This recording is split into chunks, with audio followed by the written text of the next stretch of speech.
Great, I see more people are dialing in.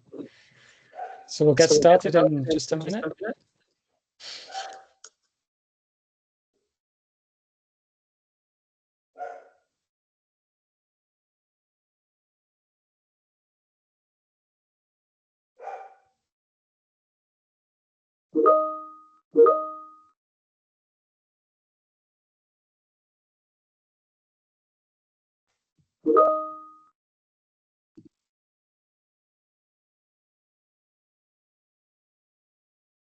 All right, so I guess it's coming up to 8 a.m. New York time.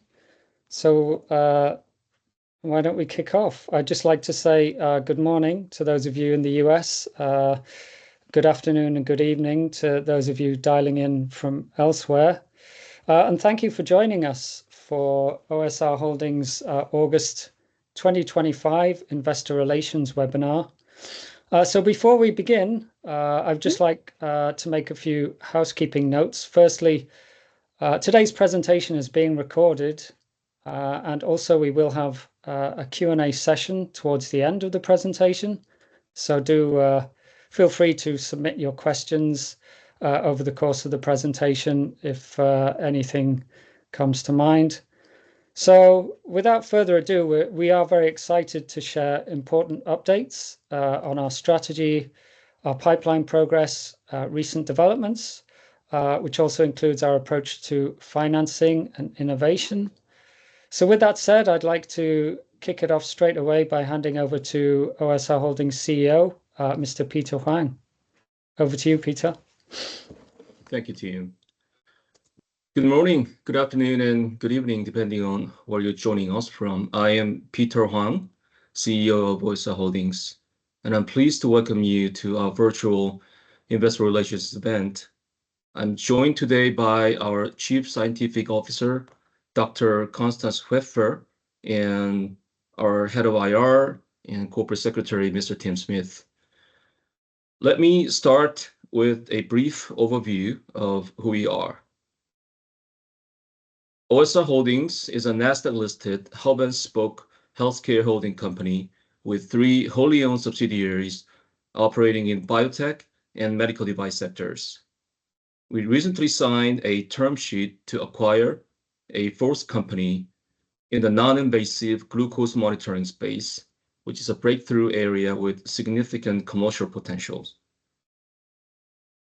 Now, I want to address something upfront. Since our de-SPAC listing process earlier this year, particularly during February 10th through 14th, we saw a sharp decline in our share price from approximately $11 to below $3. And I want to be absolutely clear, this was not due to any operational changes or fundamental developments, but rather short-term trading dynamics during a thin volume transition period. In other words, we believe this was a market dislocation, not a reflection of our intrinsic value. As of last close, our market cap stands at approximately $15 million, a fraction of where our public comps are trading. The global median for comparable companies is around $500 million, which underscores the valuation gap we believe will narrow as we execute and communicate our strategies in the market and in the industry more clearly going forward. Now, let's turn to the reason for our excitement, the non-invasive glucose monitoring market. It was a $16 billion industry last year and is projected to grow at an exciting 12.8% compound annual growth rate to approximately $4 billion by 2032. We expect in good faith to finalize a definitive agreement to acquire Uri.io, a company with proprietary non-invasive CGM technology, by the end of October this year. The next slide. For our value drivers, what gives us confidence in our long-term value is our hub and spoke structure. Allows us to centralize expertise and resources at the holding company level, while letting each subsidiary focus on what they do best. This model enhances efficiency, promotes innovation, and spreads operational risks while scaling our market reach. Let me just briefly introduce the three core subsidiaries. Vaccine is our oral immunotherapy platform, offering a cost-effective and versatile approach to T-cell activation. The company's proprietary technology directs cytotoxic T-cells against a wide range of epitopes using oral dosing, a potential differentiator in oncology. Its lead program, VXM01, is a clinical stage vascular endothelial growth factor receptor, or VEGFR2 inhibitor, with preclinically validated anti-angiogenic activity and encouraging phase 1 and phase 2A safety data in both pancreatic cancer and glioblastoma, which is the most aggressive form of brain tumor. Expansion into additional oncology and even non-oncology indications is currently under investigation. Dr. Hofer will speak more about this shortly. Now, Darnatane is our synthetic biology platform focused on engineering enhanced therapeutic proteins. Leveraging AI to design hybrid versions of endogenous proteins, the platform aims to optimize activity while preserving safety. Its lead program, DRT-101, is designed as a BMP superagonist to regenerate joint cartilage and is being developed as a DMOD or disease-modifying osteoarthritis drug. Given the $10 billion annual market with no currently approved DMODs, Darnatane's approach has the potential to be first in class and fulfill a significant unmet medical needs. The third company, RMC, serves as our healthcare logistics and distribution arm. Originally a neurointervention device importer and distributor, it is now actively evolving into a fourth-party logistics or 4PL provider. By integrating logistics, procurement, optimization, and field support services across Korean hospitals, RMC aims to capture economies of scale and grow revenues tenfold over the next 3 years, with expected operating margins exceeding 10%. And we'll take a deeper dive into this exciting new business in due course by the order of this presentation. Next slide.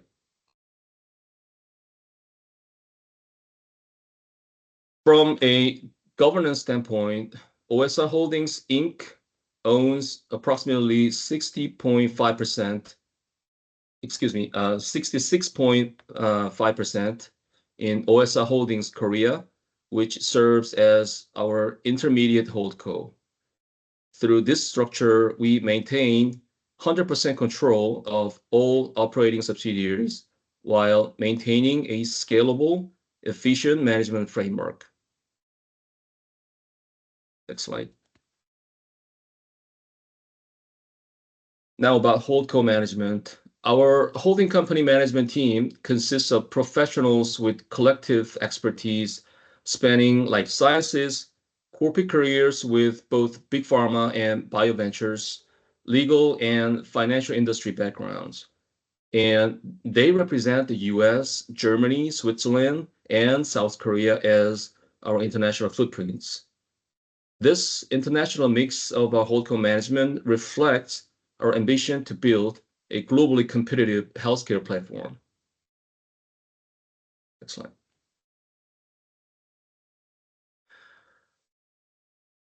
So this shows our corporate milestones. So back in February this year, we received the approval of business combination, and OSRH as a public company on NASDAQ has launched. And since then, we achieved different milestones monthly. For instance, in February 2025, shortly after the closing of business combination, we signed $80 million equity line of credit contract with Wildlife Capital. March, we announced that Vaccim's phase 2A study has been fully completed. And then in July, we announced our roadmap for security token offering to be, it's being targeted to be closed towards the end of this year. And then most recently in July, we executed term sheet to acquire Uri.io to enter into non-invasive CGM market. Next slide, please. Yeah, at this point, I'll turn the presentation over to Dr. Constance Pfeffer, our Chief Scientific Officer, who will walk you through the individual platform capabilities of our subcos and outline our plans for future developments and value creations for these companies. Dr. Pfeffer. Thank you very much. So let's dive right into the science, the technology, and very importantly, the potential of our subcos to really generate meaningful change for patients worldwide and to provide new and innovative solutions for the most pressing areas of underserved clinical need. I'd like to start with Vaccim, for which we already see the first slide here, which is our oral immunotherapy company. Vaccim provides versatile and cost-effective oral immunotherapies. And I would just like to point out on this slide the main drivers of that value proposition. First of all, clearly, it's an innovative platform. We use a proprietary technology to elicit T-cell mediated selective elimination of disease target cells via natural immune processes. This allows us to use the oral route of administration while maintaining high selectivity for the target cells. It also provides low resistance potential versus the selected target because we take out the entire cell, not just block the receptor. And because we use natural immune processes, this technology has a high tolerability. So we don't expect the development of, for example, neutralizing antibodies or significant allergic reactions. In addition, this is a robust, safe, and versatile delivery technology. We use an approved bacterial vector, which is essentially an already approved and widely used vaccine, plus a variably encoded plasmid. And that gives us plug-and-play capabilities with short technical production and development timelines. And just to illustrate that, the anticipated timeline from a concept to an IND is approximately 18 to 24 months because we can essentially use the same CMC process over and over again for every antigen of choice. And because we can use so many antigens, we have a really wide range of possible indications: oncology, infectious disease, ophthalmology, obesity, and so on. Essentially, any indication where it is important to selectively target entire cells involved in pathology are open to this technology. We have low treatment-associated costs. Oral dosing is very simple. It's also preferred by patients. And very importantly, it can be done at primary healthcare centers with non-invasive technologies. And it's even amenable to home treatment. And this is not just theory, because we already have a clinical candidate. This candidate was advanced to clinics because of very strong preclinical proof of concept. Our CEO already mentioned VXM01, our anti-VEGFR agent, which inhibits angiogenesis, that's basically blood vessel formation, and by that slows tumor growth in vitro and in vivo. This molecule does have clinical status. We have clinical experience up to phase 2 with encouraging results in pancreatic cancer and glioblastoma, and a safety profile that is proven amenable to combination therapies, even in frail patient populations. And that was one of the main messages and main outcomes of the phase 2 trial that we concluded earlier in the year, to show that even in very heavily pretreated patients with low performance status and given aggressive pretreatment as well as immunotherapy checkpoint inhibitors, this drug is safe and well tolerated. So let me just explain also why we think this technology is very competitive in the market and has potential to disrupt immunotherapy. I would like to concentrate very much on the yellow box. Here we look at the comparison of the vaccine immunotherapy technology versus antibody-based immunotherapy. And the really interesting thing of vaccine is, as I mentioned before, the plug-and-play technology. We use the same plasmid and vector, and production and scale-up for any epitope of choice essentially follows the same line. Now, if you make an antibody, you have to first find the right individual dedicated cell line. You have to develop a master cell bank for each antibody, and that includes extensive selection and optimization processes. It's also associated with a significant upfront investment in technical development. We don't have that. We've developed it once, and now we can plug and play with it. Treatment costs of antibodies, for pretty much connected to the above reasons, are relatively high and can run up to over 140K a year for innovative therapies. Now, the treatment cost with vaccine therapies is expected to be less than 50K. Treatment-associated costs and administration are very closely linked. Treatment-associated costs of invasive therapies are always higher than oral therapies, because if you have an IV administration or even a subcut treatment, you generally need to go to specialist care centers. This also implies inconvenience for the patients in terms of travel, in terms of administration. There is infusion chair time if the drug has to be given as an infusion.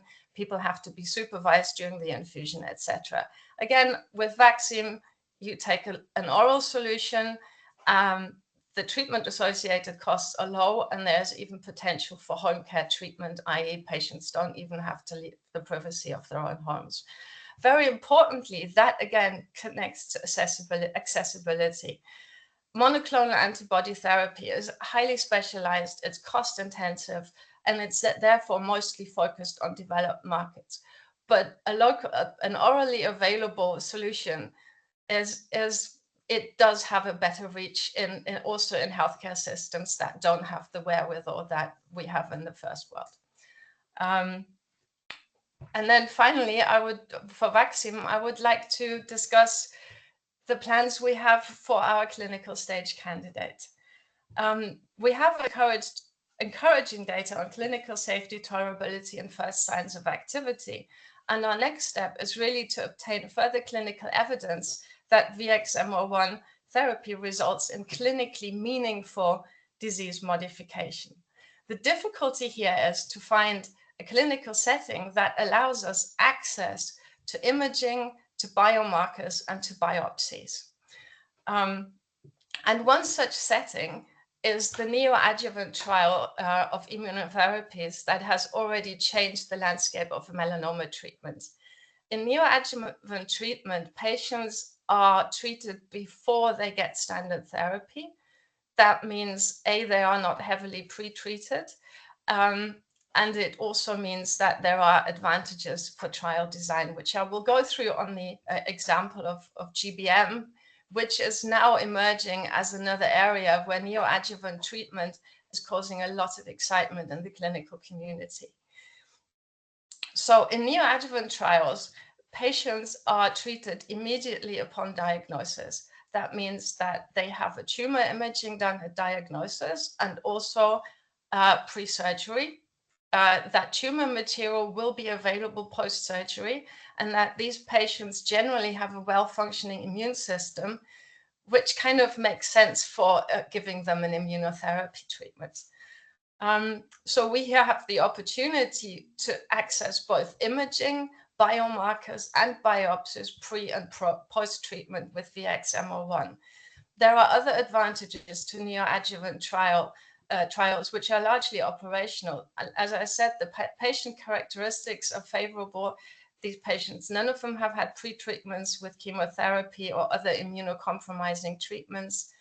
They have a generally good performance status, which means that it's easier to obtain, for example, blood samples from them. The trial size can be very defined because the statistics are simpler. And the trial has a very natural end because the end is the scheduled surgery, and the endpoints are also very clear. So this is definitely an area where we see scope for clinical development of VX-MO1. But that's not the only area where we see this molecule developing in the future. Vascular endothelial growth factor receptor overexpression is implicated in a lot of diseases. Clearly, it's one of the main targets in oncology, implied in breast cancer, gastric cancer, and angiosarcoma. But VEGFR2 inhibitor therapy is also well established in ophthalmology and is relevant in diabetic retinopathy and age-related macular degeneration. Now, we haven't started these studies yet, but imagine being able to treat AMD with an oral agent. That would severely disrupt the system. And furthermore, the target of VX-MO1 is also implicated in autoimmune disorders, in pulmonary diseases, and cerebrovascular disease. So just for VX-MO1, there's scope for a lot of indication and expansion and a lot of clinical development for the future. But we can do more. We also have opportunities in production and CMC and lifecycle management on the technology side. We intend to investigate further improvements of the dosage form and the production technology. There is potential to extend the drug substance shelf life, which is fine for clinical trials, but longer shelf life is always better. We intend to investigate the ability to provide a solid drug substance and also to move from an oral suspension to a capsule drug product.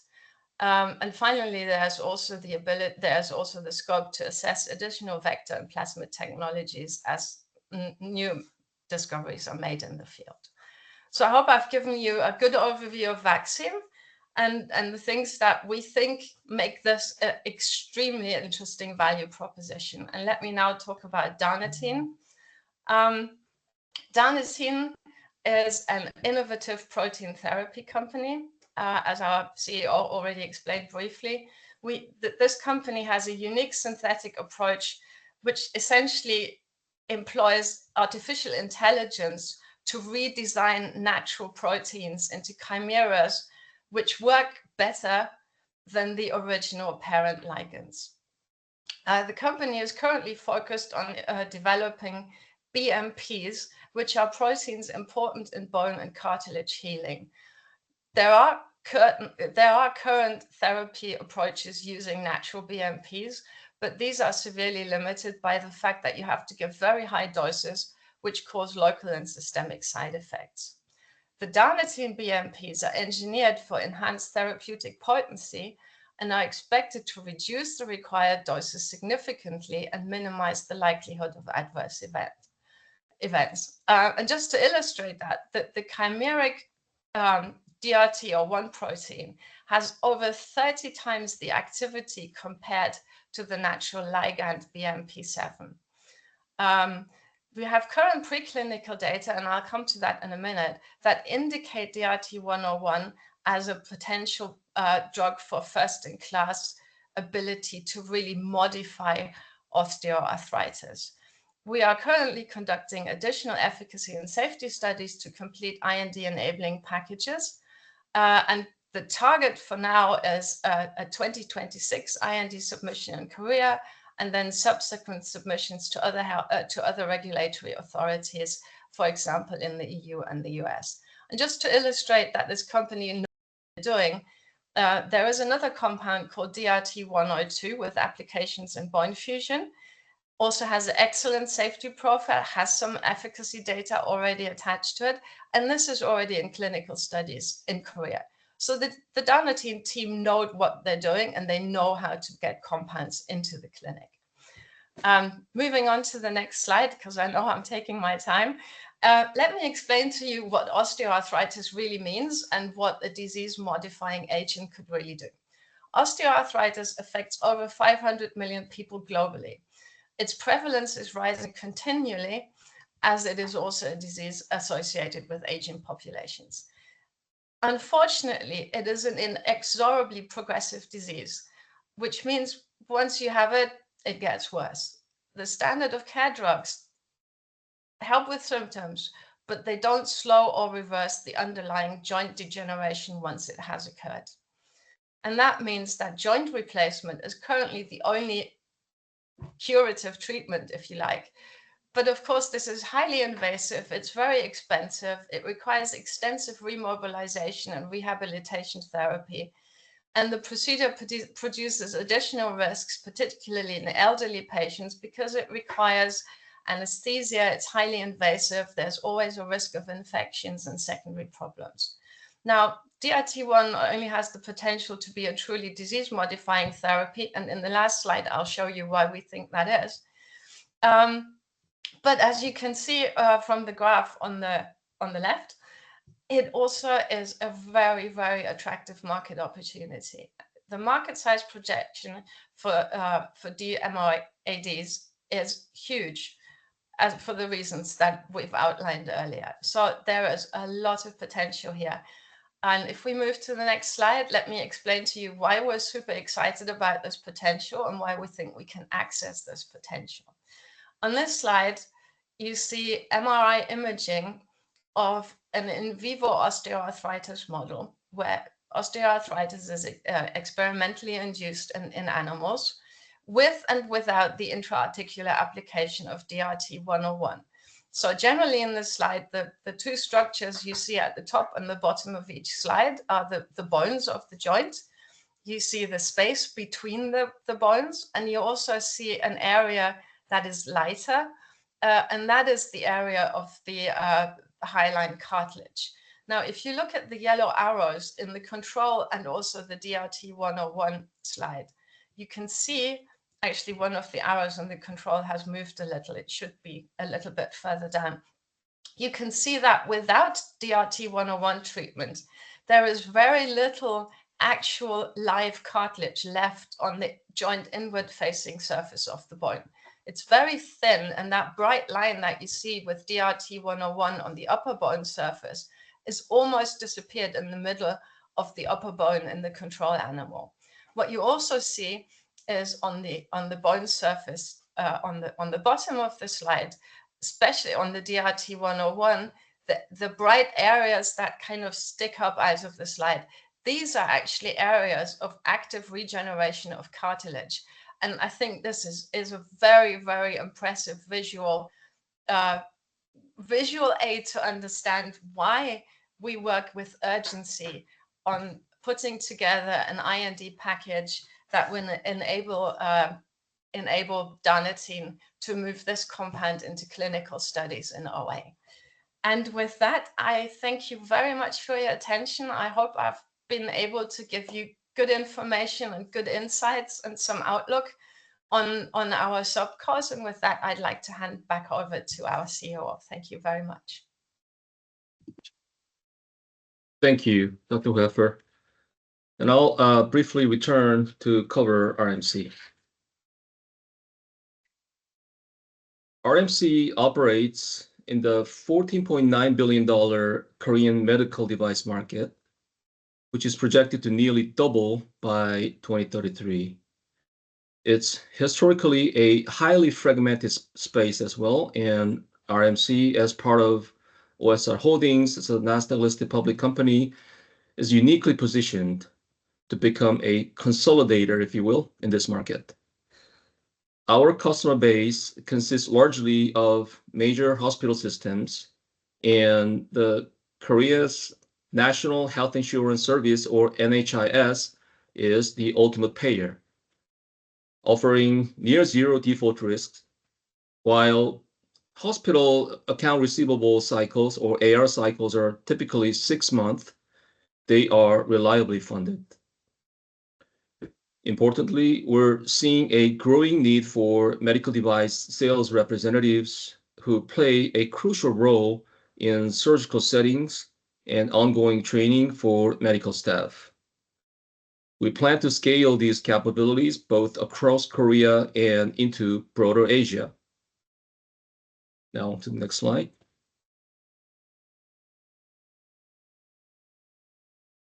Yes. So let me now share our strategy for transforming RMC into Korea's leading fourth-party logistics, or 4PL, player in the hospital medical device supply chain. The local market is highly fragmented, with both large and small device importers struggling to meet so-called minimum purchase guarantees, which they agree to when the Korean won versus USD exchange rate was around 1,200 won per dollar. Today, with the rate hovering closer to 1,400 Korean won per USD, the financial strain is even greater for these companies, especially for those companies already operating on thin margins. On top of these local distributors face the typical 6 months accounts receivable cycle from their hospital clients. While hospitals are reimbursed by the National Health Insurance Service, the ultimate payer, within about 2 weeks, they routinely delay payments to their local distributors for up to 6 months.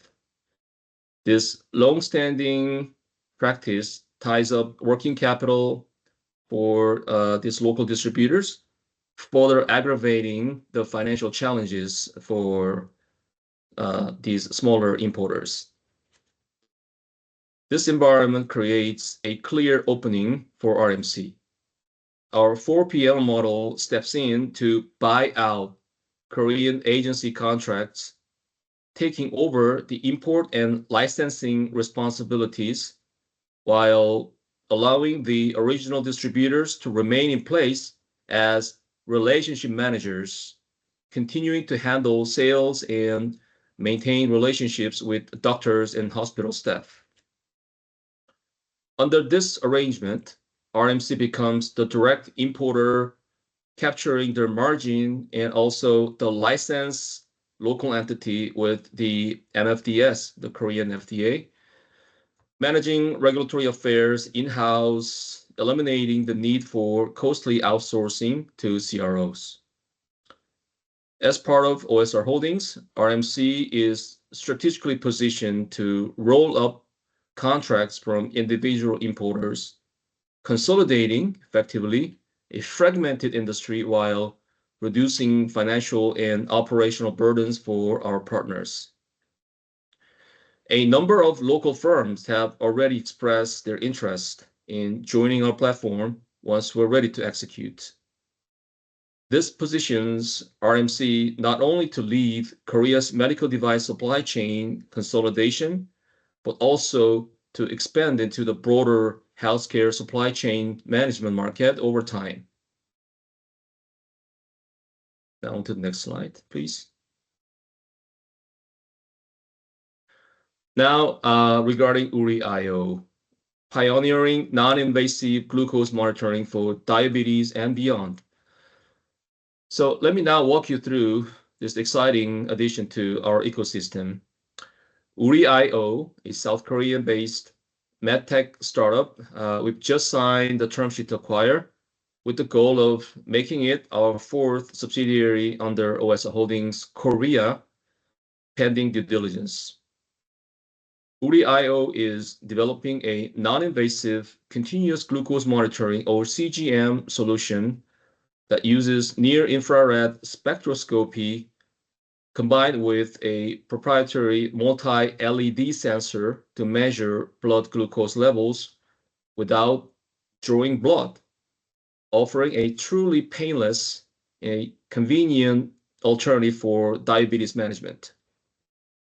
The company has already completed an exploratory clinical study at Korea University Hospital, which demonstrates strong signal consistency and reproducibility across repeated measurements. Uri-IO is now preparing for a confirmatory or pivotal clinical trial to support regulatory approval as a medical device under the Korea's Ministry of Food and Drug Safety. Notably, Uri-IO was selected for Samsung's C-Lab Outside program, which is an external innovation platform of Samsung earlier this year. This partnership aligns with our vision for potential integration into consumer electronics, such as smartwatch, enabling a pathway to scale beyond the Korean market into Asia and eventually to global markets. Now, briefly about deal structure. So we designed the deal to be both strategic and disciplined. For instance, Uri-IO shareholders will receive shares in OSR Holdings Korea or OSRK, which are convertible into OSRH shares at a fixed ratio of 12.96 OSRH shares for each OSRK share. If OSR's stock price reaches $10 within 3 years post-closing. If the conversion condition is not met within 3 years, a renegotiation will be triggered by the parties. However, Uri-IO will remain subsidiary of OSRK and therefore under the full control of OSRH. And also importantly, there's no immediate dilution to OSRH shareholders and no cash payout, preserving our capital and protecting our investors from near-term dilution. This structure ensures alignment with long-term performance rather than immediate speculation. The non-invasive CGM market is projected to surpass $7.5 billion market by 2034, within the broader $40 billion global CGM market expected by 2030. Uri-IO provides us with the first mover advantage in this high growth segment, while opening doors to potential consumer electronics integrations, particularly with strategic partners such as Samsung. As one recent analyst put it, the conditional share conversion delays pressure on OSRH balance sheet, while the technology's integration into consumer electronics creates scalable paths to market. Moreover, the cost effectiveness of home-based diabetes management, a 32% cheaper than hospital care, positions Uri-IO's solution as a public health imperative as well as a commercial opportunity, as reported by AI Invest as of August 1st, 2025. We've secured a 6-month exclusivity window for due diligence, and we are targeting the signing of a definitive agreement by October 2025. We will keep the market informed of material developments as we progress towards integration. To the next slide, please.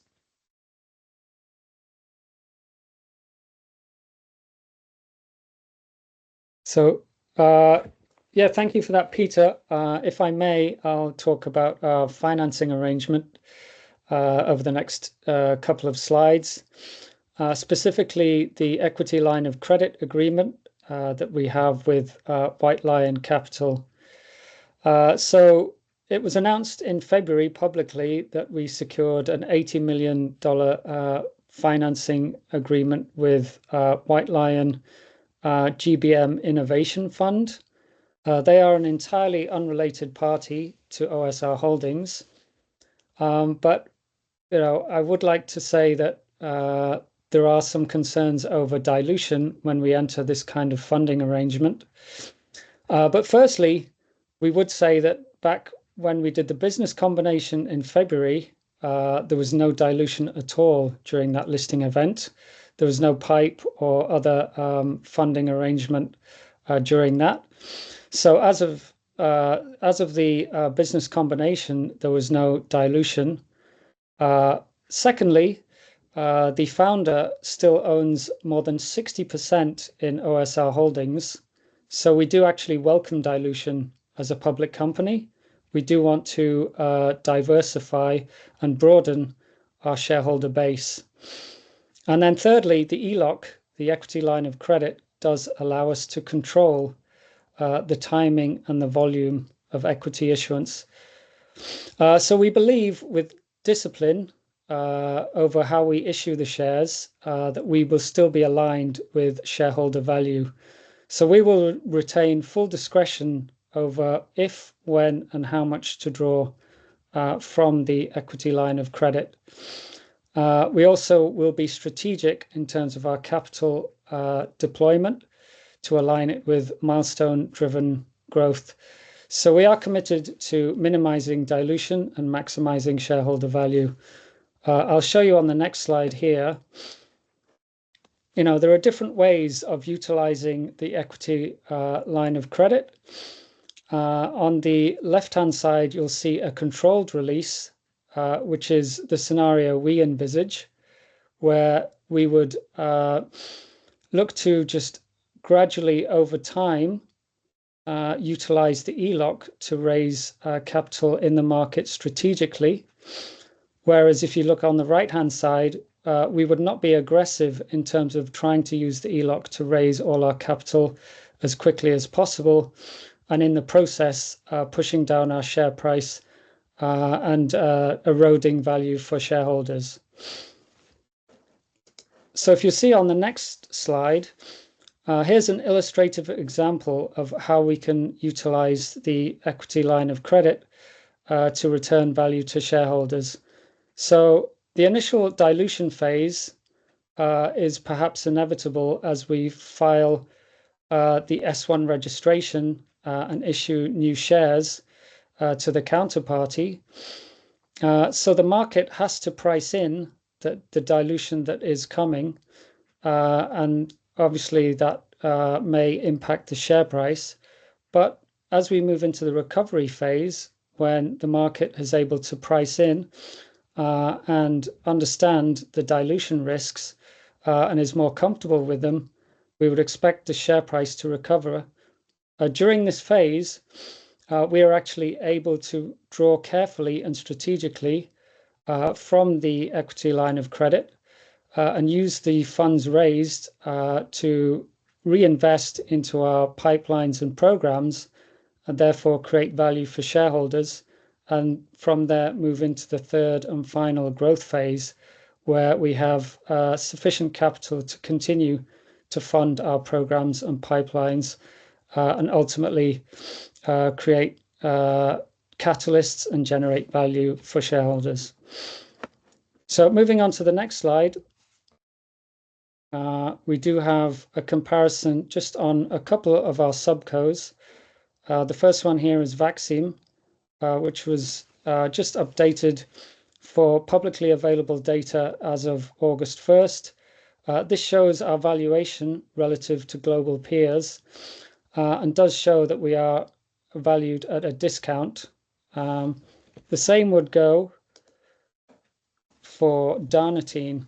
We've updated the valuations here. So you can see from these two slides that at least, two of our major subcos are trading at discounts to global peers. And it goes back, I think, to the statement we made that we think our current market discount is excessive relative to global peers. But with that, I'll hand back to Peter for some further comments on our financials.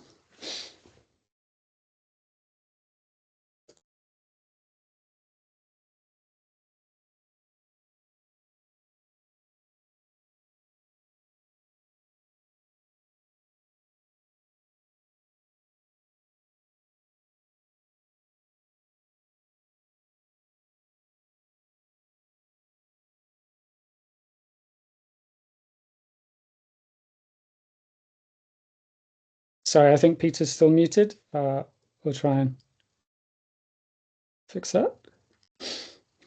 Oh, sorry about that. No worries. Sure. So to wind up our today's presentation, here are some bullet points we'd like to get across to you as a summary. So first of all, hub and spoke healthcare group with global reach.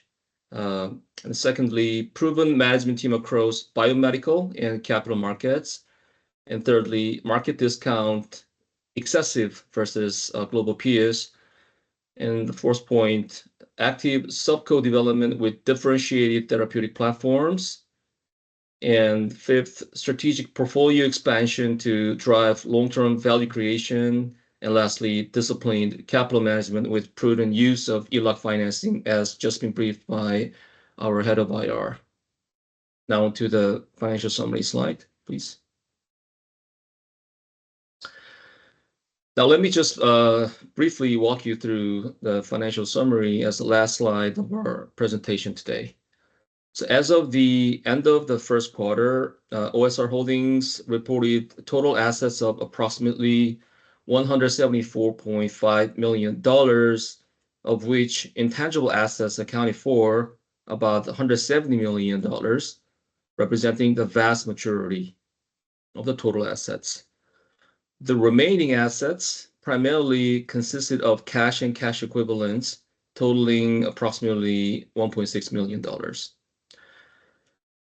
Total liabilities amounted to $42 million, the majority of which was deferred tax liabilities of around $28 million, primarily arising from our subco acquisitions and relevant purchase price allocations.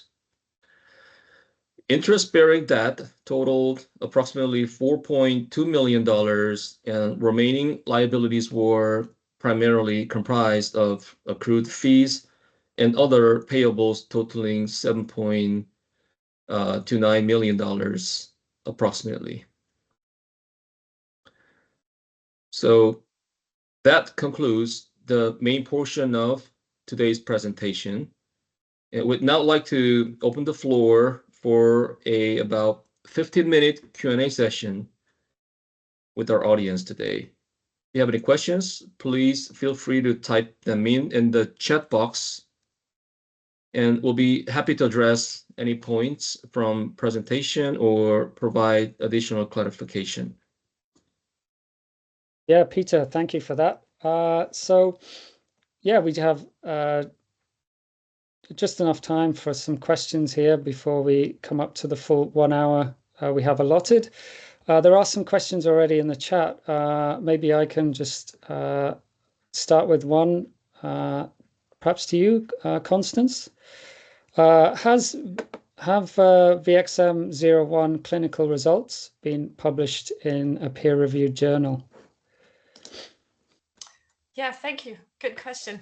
As you know, we have completed the trial at the beginning of this year, and that's due to the fact that there was a mandatory 6 months additional safety period because VXM01 is a genetically engineered therapy, if you like.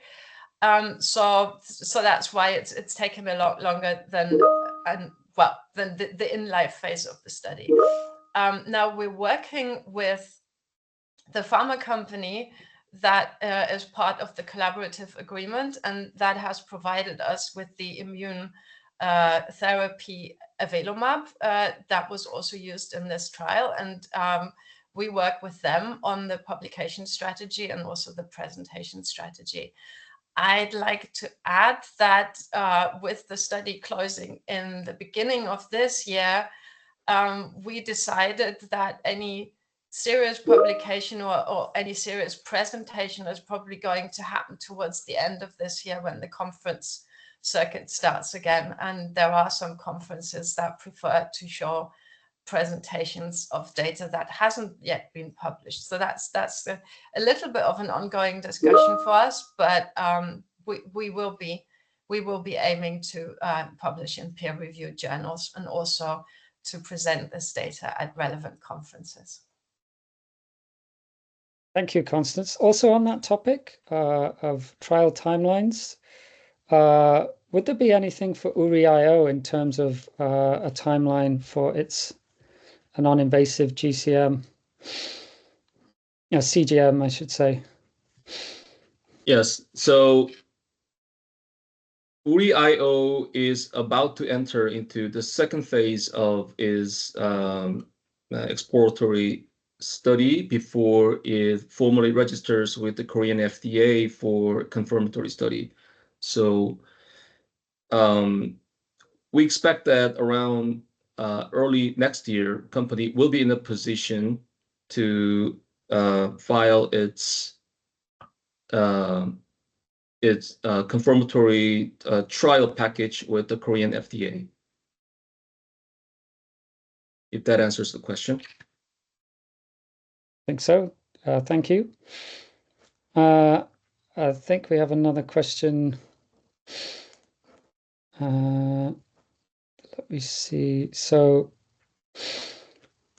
moving on to the financials, looks like there's a question here on our estimated burn rate per quarter. Do we have anything to highlight that? Sure. So it's up to how actively we be allowed to engage in our R&D activities, obviously. And we will have to base our decisions upon our liquidity situation, obviously. So far, hold on a second.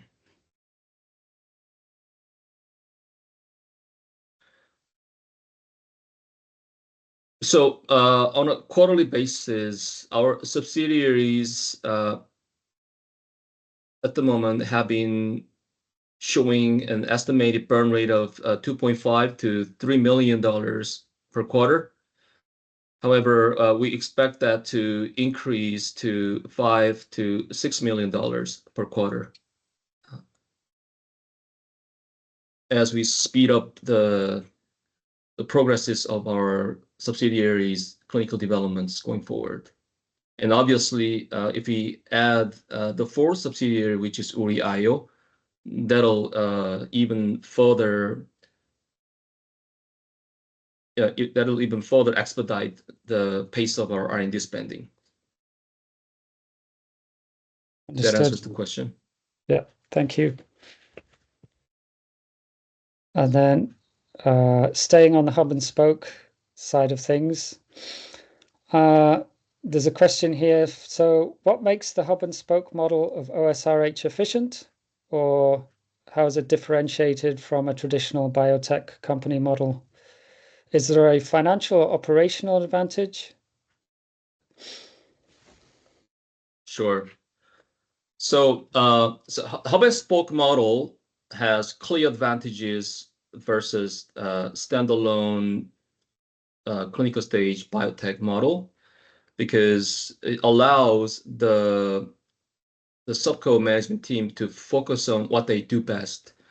If they operate as a standalone companies, obviously they're going to have to spend probably more than half of their available time looking for money, meeting with VCs, preparing their IR materials, et cetera, et cetera. So they oftentimes would feel very much distracted from their core business activities. Now, with the hub and spoke strategies, it allows our subco management team to do what they do best, while from the hubco's holdco's central capabilities, we provide such services, IR, licensing, business developments, and other administrative tasks and services to our subco team. So from the subco perspective, that should be, from our experiences, that should be the foremost reasons why the historical shareholders, founders, and management team of the subcos would agree to getting integrated into OSR Holdings structure. If that answers the question. Thank you. I'd Go maybe ahead, like to Constance. add a little other perspective here as well.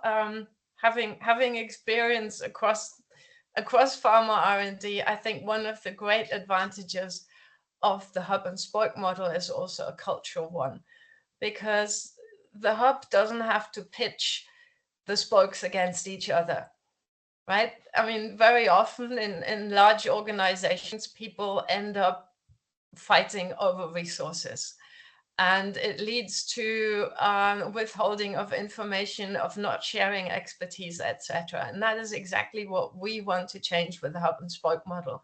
We want to make sure that the spokes work for themselves, concentrate on what they're good at, but also share their expertise between each other. So in a way, it's a matrix, but it's not a matrix dominated by functional policies or politics, I would say. And I think that's a really, really important part of why the spokes of hub and spoke models can concentrate on what they're good at and do it really well, and even help other spokes to be really good and even better. So that's my 50 cents on that one. Thank you, Constance. Very good point. And also from the talent management perspective, we have a saying that goes, molecules come and go, but people stay. So we operate biopharma R&D oriented subco operations. Then at one point, obviously, we would envisage that we'd be able to license out our assets or even engage in M&A trade sale activities. We will not rule out such possibilities going forward. Now, we would still envisage that the core management team would stay on board at OSR Holdings, and they may just, launch their second, third endeavors with the different target assets or scientific platforms and opportunities. So that'll be also another aspect of, or advantages of, hub and spoke biomedical business model.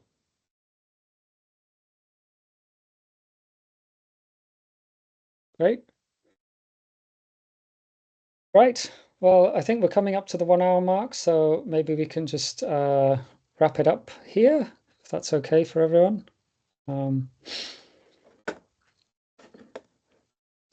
Peter, do you have any closing remarks? Well, thank you very much for everyone to spend your time attending our IR events, which is the first such event that we're conducting since the closing of the business combination and the listing on NASDAQ. So yeah, we would strive to much better and much more often communicate with the market, because we feel that right now we're not you know we're not very much establishing the justice for our company's fundamental value, if you will. So this has been a great opportunity for us to transparently and more efficiently communicate with the audience and the general public in the market. And we will come back with even better news and more news flows going forward in our next time. So thank you, everyone. And now, after taking 30-minute break, there's a market open. So I guess, yeah, this wraps up our presentation today. Sure. And I just also say that the slides are available on our website. So if you need to refer back to them, please do, or feel free to contact us through the usual channels. We have our IR email address. So for any follow-up questions or anything you need to know subsequent to today's event, please don't hesitate to get in touch with us. We'll be happy to answer your questions. Perfect. Thank you very much. Thank you, everyone.